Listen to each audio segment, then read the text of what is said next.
Hi, for this week, let's try to bring clarity to the idea of teams in addition to groups.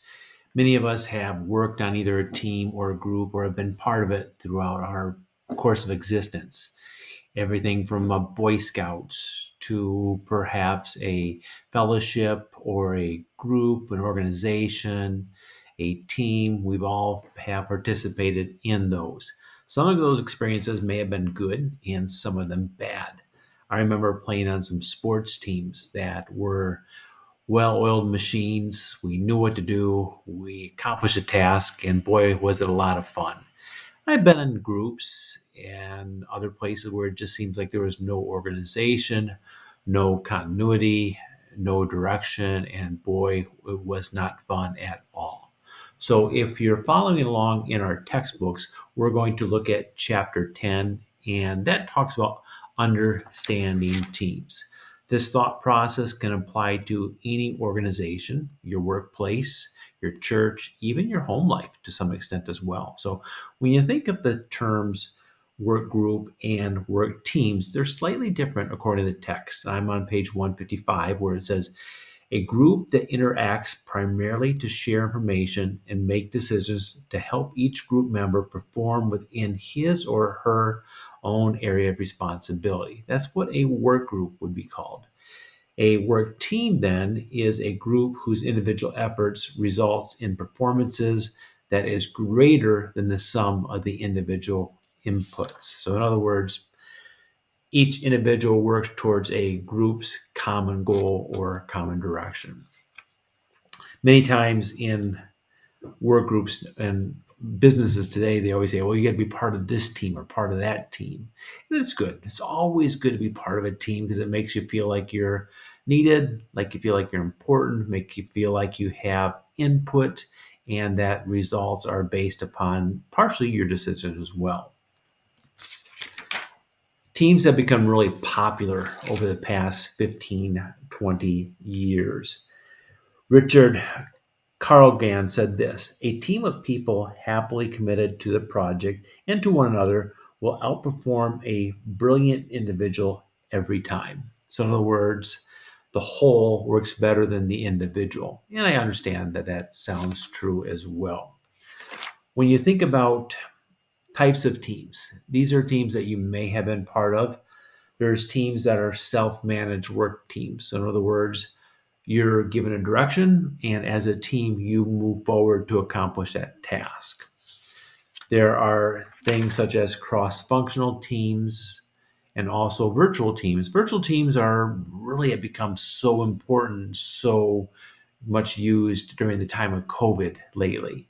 It seems like many businesses have gone to virtual teams and are utilizing them to accomplish certain tasks. We say, Scott, well, what's a creative team? What does that look like? Creative team would consist of really three things when you create a team. You need context, you need composition, and then you need process.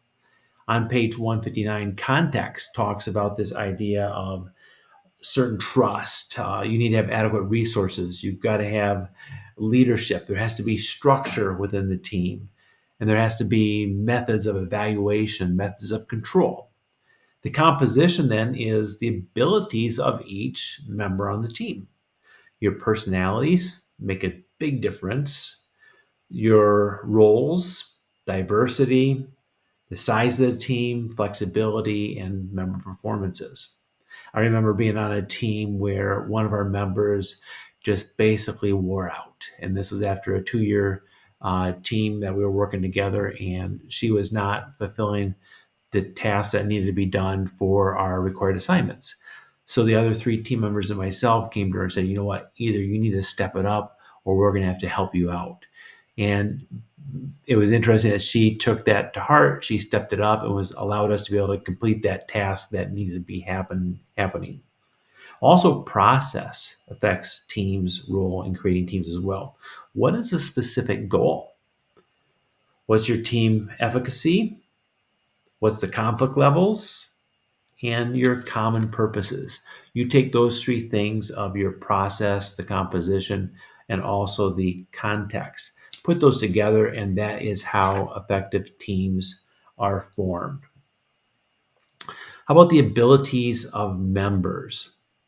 A team's performance depends in part on the knowledge, the skills, the problem solving of complex problems, and also high ability teams composed of mostly intelligent individuals, and they do better than low ability teams. So, in other words, when you put together a team, you really want to get the best of the best on that team to accomplish the tasks that are needed. Ability of the team's leaders matters as well. Smart team leaders help less intelligent team members, which they may struggle with a task. A less intelligent leader can conversely neutralize really a high effective team. So, team leader is as important as the team members themselves.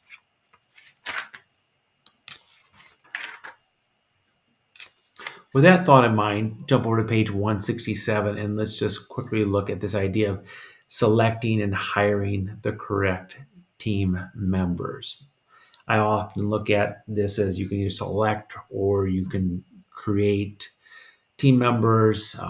Sometimes it's easier to buy a team member who's already knows what's going on than it is to train someone up to take that team member role.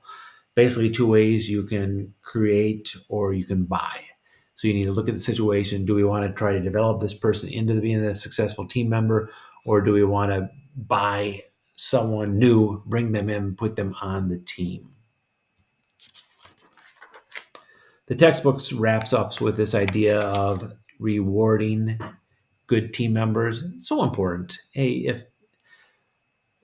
your employee does a phenomenal job and reaches the goals and the desires that you expect, not only reward them with a good paycheck, a pat on the back, accolades of encouragement, but also maybe take it a step above and beyond, where you actually implement a bonus structure where you're giving them something to work for, they achieve that goal, and then there's a substantial bonus at the very end of it. And that can go towards the individual who does a phenomenal job on a team or to the entire team itself. So, yes, teams and groups, associations, fellowships, many times those words are used interchangeable. I think the one thing to keep in mind is that teams are very important to take a certain goal and move that goal forward. And my encouragement to you would be a part of a good team. If you have a good team, take and work hard to make that a great team. That'll be beneficial to the entire work group involved. Thank you.